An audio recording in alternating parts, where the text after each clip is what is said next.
Welcome to Decoding Leadership, where we break down the elements of humane and effective leadership. I'm your host, Jade Rubick.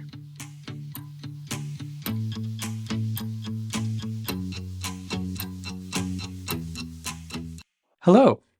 Today we're going to talk about reliability and a specific technique for driving improved reliability in your organization. Reliability is a tough topic. Software often feels like a house of cards, where it is surprising that anything ever works at all. The universe bends towards entropy, and it's only through good engineering and constant vigilance that we can even keep things running. It's a constant battle, constant fight. And so I'd like to tell you about one of the most impactful ways I've seen to drive reliability. It's something I've used at a number of companies, and it's called Don't Repeat Incidents Work, or DRI work. It's probably the most important reliability related change we ever made at New Relic, where I first saw it.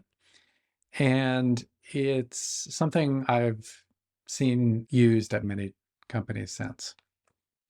So first of all, let me tell you about the context at New Relic when we developed the do not repeat incidents rule. There was a real focus on shipping features, and all of the pressure on teams was around shipping. It was around deadlines. It was about getting stuff out the door. And there were periods where things just were falling apart. We were having serious incidents that were affecting customers. There was a lot of revenue loss associated with that. And we often had to do these hard pivots between reliability work and project work. Something would get so bad that our customers were so angry with us that we would just basically halt the world and focus on reliability work for a while. This was really painful. The engineers hated it. Our customers hated it. We weren't getting more and more reliable over time. We were underinvesting in it. Even though there was a lot of business reason to focus on reliability work, it was getting prioritized against other things in a way that wasn't urgent enough. It wasn't actually happening enough. I think the problem was it wasn't really baked into the way the teams were operating. Even though the teams were responsible for their own operations, they were on call, all of their pressure was around delivering software. So during this time, our reliability program, our internal team's competency around reliability increased quite a bit. We got pretty good at running retrospectives. And during these retrospectives, we would capture lists of follow-up work after each incident. We were pretty good about always doing retrospectives after incidents of a certain amount of severity. And these write-ups were actually pretty good. We would outline some things that should be done as a result of that. And what would happen is these things would get listed out, and then nobody would actually do that work. And the reason for that, again, was that there was a lot of pressure to ship our projects. It wasn't that the people were lazy or that they didn't care. It was that people would be like, yeah, that's really important. We need to do that. Okay, well, we'll schedule that after this. And then by the time that thing came around, it would be prioritized against other things, and a little bit of the urgency of it was gone. And it may get kicked a little bit further down because there was something else kind of important. It may be worked on or it may not. And generally, it was just getting scheduled in a way that seemed rational, but wasn't actually improving reliability.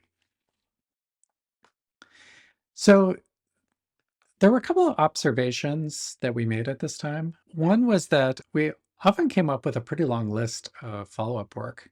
All of them were very good ideas, but the larger things were just often impossible to actually schedule.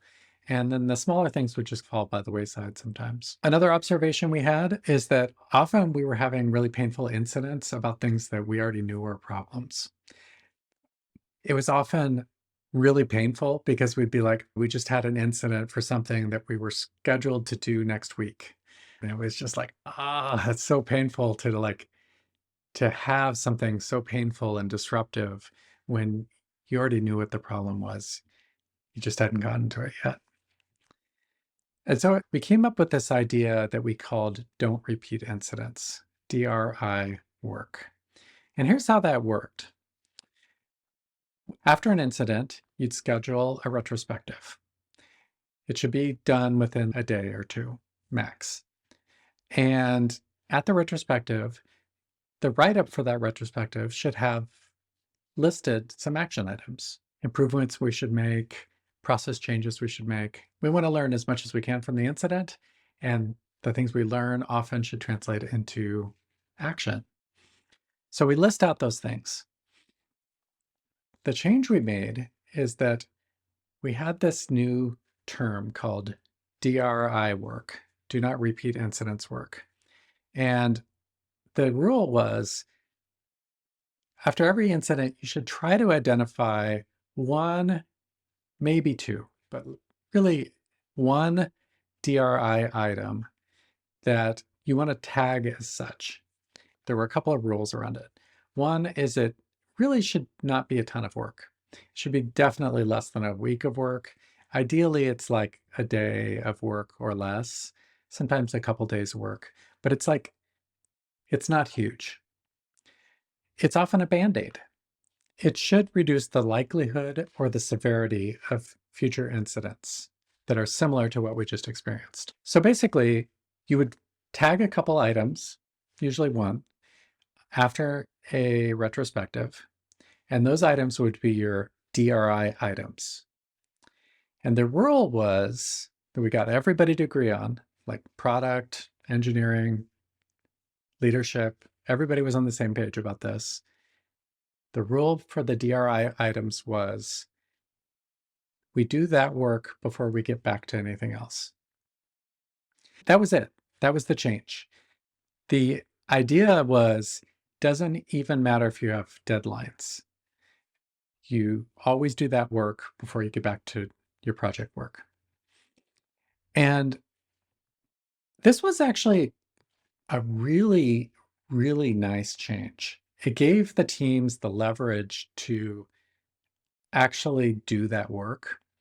And when an incident would happen, no matter what, you had the space to do a little bit of work to prevent that from happening again or to make it not as bad next time. It could be a little hack. It could be something like we restart things every certain period of time, or we alert on things a little bit faster, or we have a test that we know catches 75% of these problems. But the idea was you need to make it better. And that was the most significant change we ever made. That alone drove a huge amount of improvements at New Relic and other places I've worked. Because when you have so much other pressure, you need to create a counterbalance to it that gives people permission to respond to reliability problems and fix things. So that's don't repeat incidents. It's a practice I really recommend, and try it and let me know what you think.